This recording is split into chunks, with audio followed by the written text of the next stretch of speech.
കഥ സഖി ഭാഗം 26. മുന്നിട്ട് പോകുന്നവൻ്റെ അരികിലേക്ക് ചുവടുവെച്ചവർ അവനരികിലായി ഇരുവശത്തുകൂടെ നടക്കാൻ തുടങ്ങി. ഇത്രയും ദിവസത്തെ ചെമ്പകശ്ശേരിയിലെ വിശേഷങ്ങൾ മുഴുവൻ അവർ അവനോട് പറഞ്ഞു. ജോയുടെ ഉള്ളിലെ സംഘർഷങ്ങൾ ഒന്ന് കുറക്കാൻ വേണ്ടിയാണ് അവരിരുവരും മറ്റു വർത്തമാനങ്ങളിലേക്ക് തിരിഞ്ഞത്. അതൊരു കണക്കിന് ജോയ്ക്ക് ആശ്വാസം ഏകുകയും ചെയ്തു. അവരിരുവരോടും സംസാരിച്ചും കൊണ്ട് നടന്നപ്പോൾ തന്നെ അവൻ്റെ ഉള്ളിലെ പകുതി ടെൻഷൻ കുറയുന്നതായി ജോയ്ക്ക് ഫീൽ ചെയ്തു. ഇനിയും അവരിൽ നിന്നും ഒന്നും ഒളിപ്പിക്കാൻ മനസ്സ് അനുവദിക്കുന്നില്ല എന്ന് മനസ്സിലായ ആ നിമിഷം തന്നെ ജോ അവരിരുവരോടും താൻ അറിഞ്ഞ കാര്യങ്ങളെല്ലാം പറഞ്ഞു. ഒന്നൊഴികെ, ഗായുവിന് ഉണ്ണിയോടുള്ള ഇഷ്ടമൊഴികെ മറ്റെല്ലാ കാര്യങ്ങളും. എല്ലാം അറിഞ്ഞിട്ട് തന്നെയാ ഞങ്ങൾ ഇങ്ങോട്ട് വന്നത് ജോ. അവൻ്റെ തുറന്നു പറച്ചിലിനൊടുവിൽ ദേവൻ പറഞ്ഞു. ദേവൻ്റെ വാക്കുകളിൽ ഞെട്ടിയ ജോ വിശ്വാസം വരാതെ അവനെ തന്നെ സൂക്ഷിച്ചു നോക്കി നിൽക്കുന്നത് കണ്ട് നന്ദൻ പറഞ്ഞു.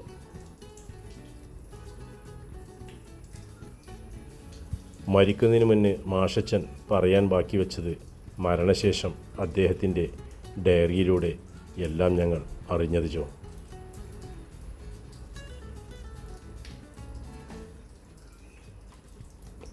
അപ്പോൾ മാഷച്ചൻ്റെ മരണത്തിന് പിന്നിൽ സംശയമെന്ത്? സൂര്യനാരായണനും മകനും, നന്ദൻ മറുപടി പറഞ്ഞ നിമിഷം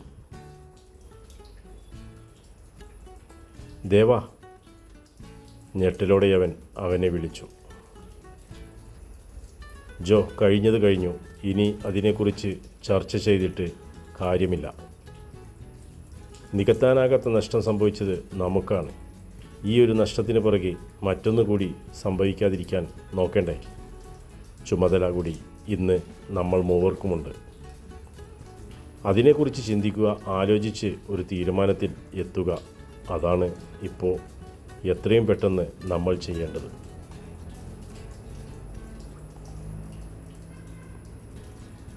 ദേവാ, നീ എന്താ പറഞ്ഞു വരുന്നത്?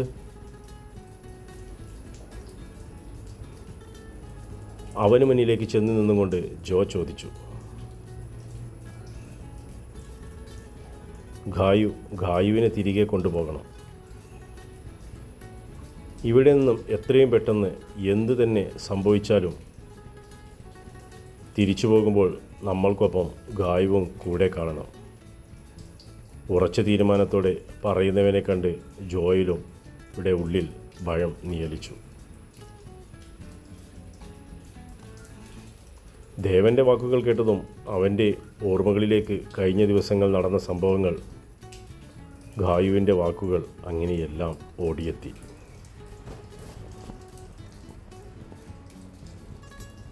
ഇല്ല, അതൊരിക്കലും സാധ്യമാകില്ല ദേവ. ഇരുവശത്തേക്കും തലചലിപ്പിച്ചും കൊണ്ട് ദേവനിൽ നിന്നും മുഖം തിരിച്ചും കൊണ്ട് ജോ മറുപടിയൊന്നോണം പറഞ്ഞു.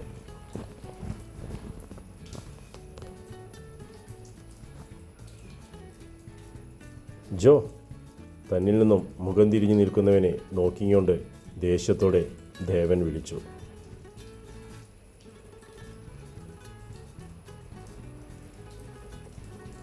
നീ എന്താ പറഞ്ഞു വരുന്നത് ജോ? നമ്മുടെ ഗായു ഇവിടെ വിട്ട് നമ്മുടെയൊപ്പം ഒരിക്കലും വരില്ലെന്നോ? നീ എന്താ വിചാരിച്ചത്?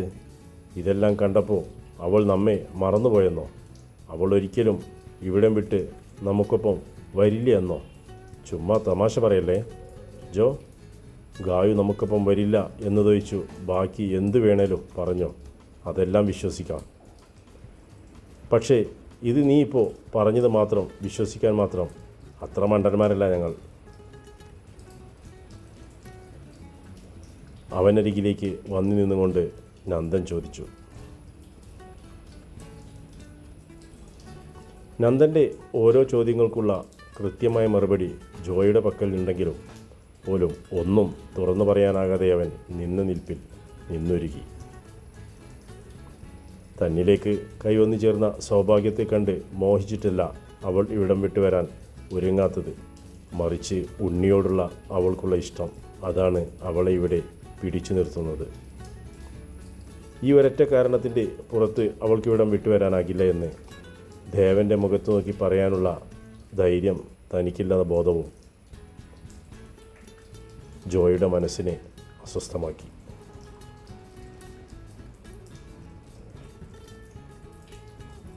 എന്തു പറഞ്ഞ് ഇവരെ വിശ്വസിപ്പിക്കണമെന്നറിയാതെ അസ്വസ്ഥത നിറഞ്ഞ മനസ്സുമായി നിൽക്കുന്നവൻ്റെ അരികിലേക്ക് നീങ്ങി നിന്നുകൊണ്ട് ദേവൻ ചോദിച്ചു,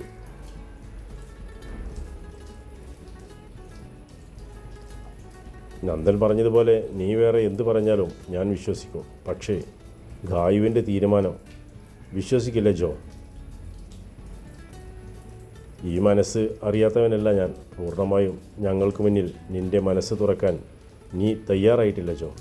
അതിൻ്റെ കാരണം ഗായു ആണോ?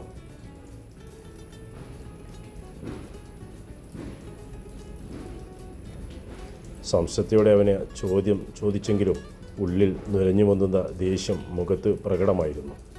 അത് മനസ്സിലാക്കിയ ജോ ഉണ്ണിയുടെ കാര്യം മനഃപൂർവ്വം മറച്ചു പിടിച്ചും കൊണ്ട് അവനോടായി പറഞ്ഞു,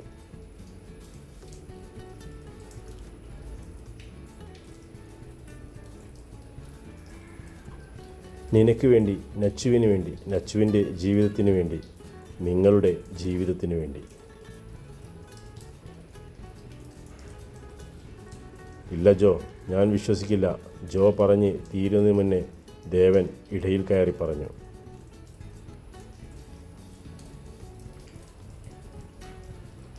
നീ എന്തൊക്കെയോ മറക്കുന്നുണ്ട്.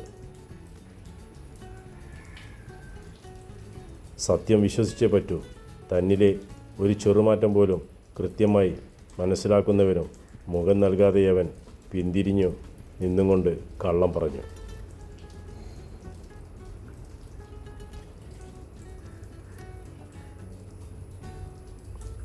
ജോ തനിക്ക് നേരെ മുഖം നൽകാതെ തിരിഞ്ഞു നിന്ന് സംസാരിക്കുന്നവൻ്റെ ഓരോ വാക്കുകളും കള്ളമാണെന്ന് അറിഞ്ഞും കൊണ്ട് തന്നെ ദേവൻ ആർദ്രമായി വിളിച്ചും കൊണ്ടവൻ്റെ അരികിലേക്ക് പോകാനൊരുങ്ങിയതും ഒരു നന്ദൻ്റെ കൈ ദേവൻ്റെ തോളിൽ പിടുത്തമിട്ടു. ആ പിടുത്തത്തിൻ്റെ അർത്ഥം മനസ്സിലാക്കിയ ദേവൻ തലയൽപ്പം ചരിച്ചും കൊണ്ട് അവനെ നോക്കിയതും ഇരുവശത്തേക്ക് മെല്ലെ തല ചലിപ്പിച്ചും കൊണ്ട് വേണ്ട എന്ന രീതിയിൽ അവനോട് പറഞ്ഞു.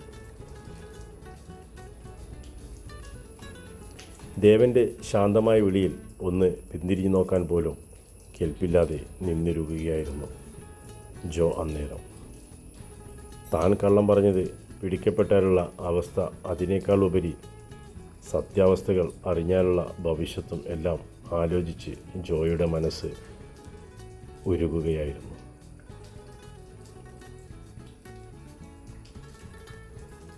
ഗായുവിന് നൽകിയ വാക്കിൻ്റെ പുറത്തായിരിക്കണം ജോ ഞങ്ങളിൽ നിന്നും എന്തോ ഒന്ന് മറക്കുന്നുണ്ടെന്ന് മനസ്സിലാക്കിയ നന്ദനും ദേവനും പിന്നീടൊന്നും അവനോട് ചോദിക്കാൻ മുതിർന്നില്ല.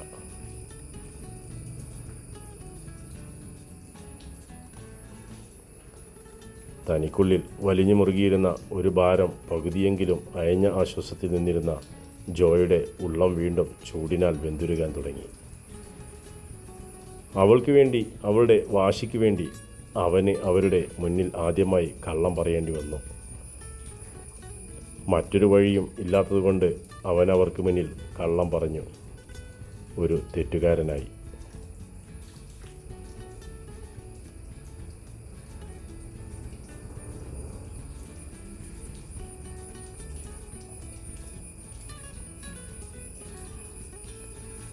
പടിഞ്ഞാറൻ ചക്രവാളത്തിൽ അസ്തമയ സൂര്യൻ്റെ ചുവപ്പ് രാശികൾ അന്തരീക്ഷത്തിൽ പടർന്നു പന്തലിച്ചു തുടങ്ങിയിരുന്നു.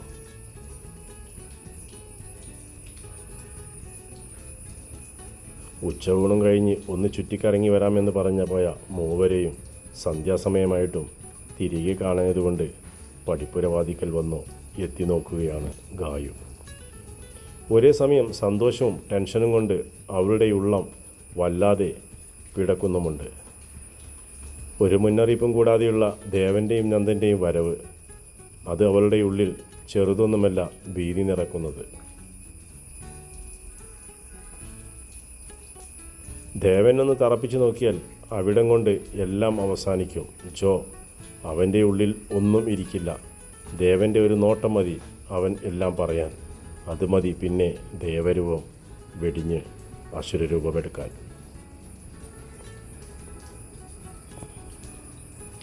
അതോടുകൂടി ഇവിടത്തെ പൊറുതി നിർത്തി തന്നെ തിരികെ ചെമ്പകശ്ശേരിയിലേക്ക് കൂട്ടിക്കൊണ്ടു പോകാൻ ദേവന് നിമിഷങ്ങൾ മാത്രം.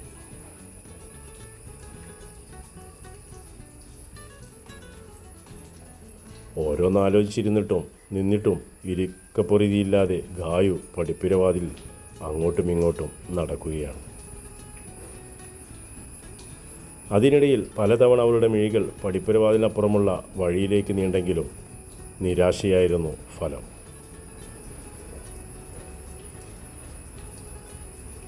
പിന്നെയും ഏറെ നേരം അവൾ അവിടെ തന്നെ നിന്നു. അതിനിടയിൽ രാവിലെ മുത്തശ്ശി സൂചിപ്പിച്ച കാര്യം അവളെ ഓർമ്മപ്പെടുത്തിക്കൊണ്ട് ലക്ഷ്മിയമ്മായി വന്നുപോയി. കുറച്ചുനേരം അവൾക്ക് കൂട്ടായി ഓരോന്ന് മിണ്ടിയും പറഞ്ഞും നിൽക്കാൻ ഉണ്ണിയും വന്നെങ്കിലും എന്തോ ഒരു മുഷിച്ചിൽ കാരണം ഉണ്ണിയും തിരികെ വീടിനകത്തേക്ക് പോയി. അതൊരു കണക്കിന് അവൾക്ക് ആശ്വാസമായിട്ടാണ് തോന്നിയത്. അത് മറ്റൊന്നും കൊണ്ടല്ല, ഉണ്ണിയും ദേവനും തമ്മിൽ നേരിൽ കണ്ടാൽ ശരിയാവില്ല എന്നതായിരുന്നു അതിനു കാരണം.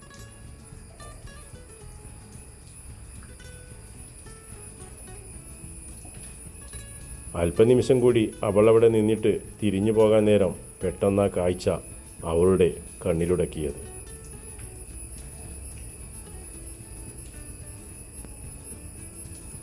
എന്തെല്ലാമോ പറഞ്ഞു ജോയുടെ തോളിൽ കൂടി ഇരുവശത്തു നിന്നും കൈയിട്ട് ചിരിച്ചു സംസാരിച്ചും മൂവരും വരുന്ന കാഴ്ച കണ്ടവളുടെ കണ്ണുകൾ തിളങ്ങി.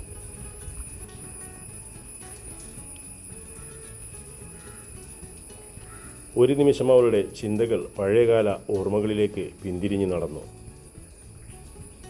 ഒരേ മനസ്സുമായി പരസ്പരം എല്ലാം പങ്കുവച്ച് നടന്ന ഒരു സൗഹൃദത്തിലേക്ക് അവളുടെ ഓർമ്മകൾ പോയി. കളിയും ചിരിയും കുഞ്ഞു കുഞ്ഞു പരിഭവങ്ങളും പിണക്കങ്ങളുമായി നടന്ന ആ കാലത്തിലേക്ക്.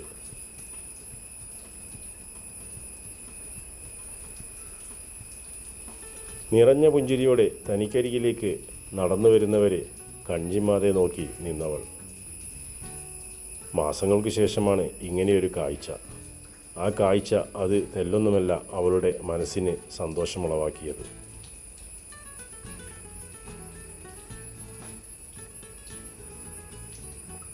പടിപ്പുരവാതിനടുത്ത് എത്താറായപ്പോഴാണ് അവരും ആ കാഴ്ച കണ്ടത്.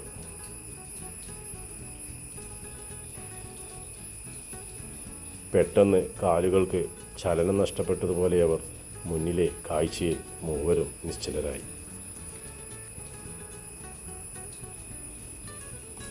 തുടരും കഥയുടെ അടുത്ത ഭാഗം.